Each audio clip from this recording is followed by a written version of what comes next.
Ferry Irawan sempat ngotot tak KDRT, kini dituntut 1,5 tahun bui.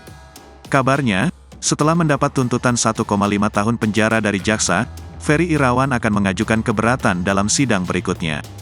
Sementara itu, Vena Melinda beri tanggapan terkait tuntutan yang disampaikan jaksa kepada sang suami. Vena Melinda puas mengetahui Ferry Irawan dituntut 1 tahun 6 bulan penjara akibat aksi KDRT-nya.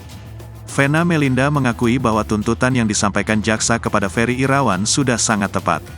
Melihat dampak dari KDRT yang dirasakannya tidak hanya di fisik namun juga psikis, Vena Melinda sebut bahwa tuntutan itu sudah sesuai. Menurut Vena, dalam persidangan semua saksi baik dari dirinya maupun pihak Ferry Irawan. Oleh karenanya, ia merasa tuntutan dari jaksa sudah sangat sesuai dan tinggal menunggu keputusan akhir dari Majelis Hakim Pengadilan Negeri Kota Kediri.